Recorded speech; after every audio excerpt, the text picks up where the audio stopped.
নমস্কার বন্ধুরা, দেবাশিস কুকিং চ্যানেলে তোমাদের সবাইকে স্বাগত।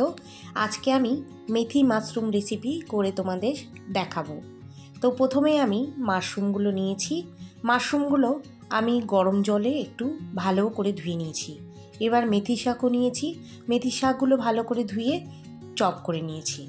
এবার প্যানের মধ্যে আমি অয়েল দিয়ে, অয়েলটা একটু গরম হয়ে গেলে জিরে আর পেঁয়াজ কুচি এখানে দিয়ে একটুখানি নেড়ে চেড়ে নিলাম। প্রথমে আমি জিরেটা দিতে ভুলে গেছিলাম, পেঁয়াজ দেওয়ার পরেই আমি জিরেটা দিয়ে দিলাম।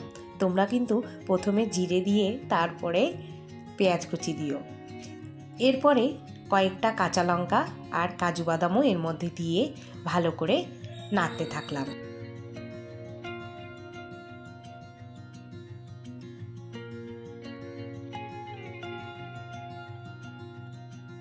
কিছুক্ষণ নেড়ে চেড়ে নিয়ে যখন পেঁয়াজটার কালার একদম লাল হয়ে আসবে তখন আমি নামিয়ে একটা পেস্ট বানিয়ে নিলাম। এবার প্যানের মধ্যে আর একটু তেল দিলাম। তেলটা না একটু বেশি করেই দিয়েছি আমি, তোমরা চাইলে কম করেও দিতে পারো। আর এর মধ্যে 1 চামচে ঘি দিয়ে দিলাম। এবার যে পেস্টটা করে রেখেছিলাম সেই পেস্টটা এর মধ্যে দিয়ে ওই মশলা ধোয়ার জলটা এর মধ্যে দিয়ে ভালো করে এখন আঁচটা কমিয়ে নিয়ে কষতে থাকবো।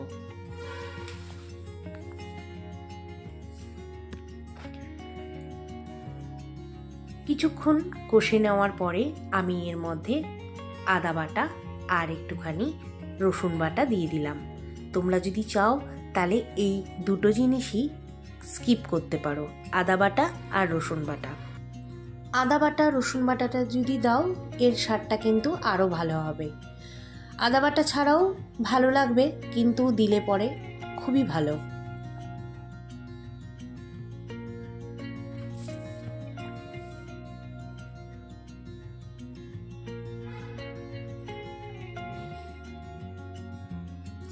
গ্যাসের আঁচটা কমিয়ে নিয়ে কিন্তু আমি অনেকক্ষণ ধরে এই মশলাটাকে নাড়তে থাকলাম। যখন মশলার গায়ের থেকে তেল বেরিয়ে এলো তখন মেথি শাকটা এর মধ্যে দিয়ে দিলাম। আর এর মধ্যে আমি দিয়ে দেব 1 চামচের মতো লবণ দিয়ে একটুখানি কষিয়ে নেব।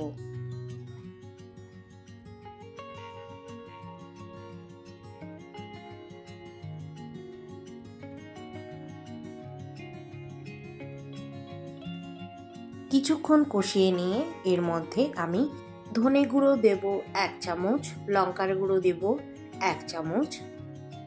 এবার একটুখানি জল দিয়ে ভালো করে কষাতে থাকবো। আবার একটুখানি কষিয়ে নিয়ে আমি মাশরুমগুলো দিয়ে দিচ্ছি। এবার একটুখানি নেড়ে চেড়ে নেব।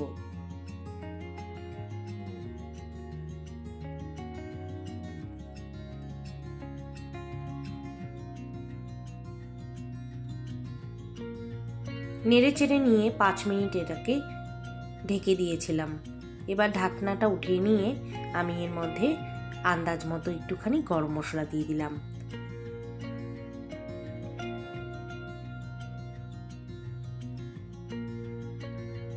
এই রেসিপিটা সাধারণত লুচি, রুটি, পরোটার সঙ্গে খুবই ভালো লাগে। আর এই রেসিপিটা বাচ্চাদের, বড়দের সবার ভালো লাগবে। আর এর স্বাদটা কোনো দিনও ভুলবে না।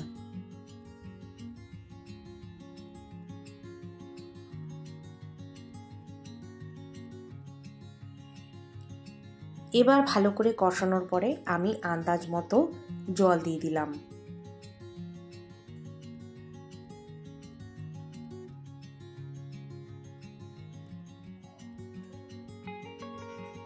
জলটা কিন্তু তোমরা আন্দাজ মতনই দিতে পারো,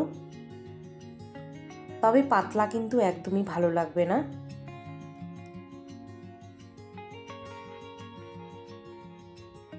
এবার ফুটে এলে আমি একটুখানি আবার নেড়ে চেড়ে দিচ্ছি।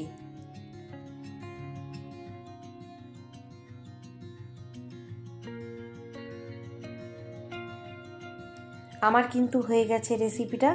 আমি গরম গরম কিন্তু রুটির সাথে পরিবেশন করব। তো আশা করি বন্ধুরা তোমাদের আমার এই রেসিপিটা ভালো লেগেছে। যদি ভালো লেগে থাকে লাইক করো, শেয়ার করো, পাশে থেকো। বাই।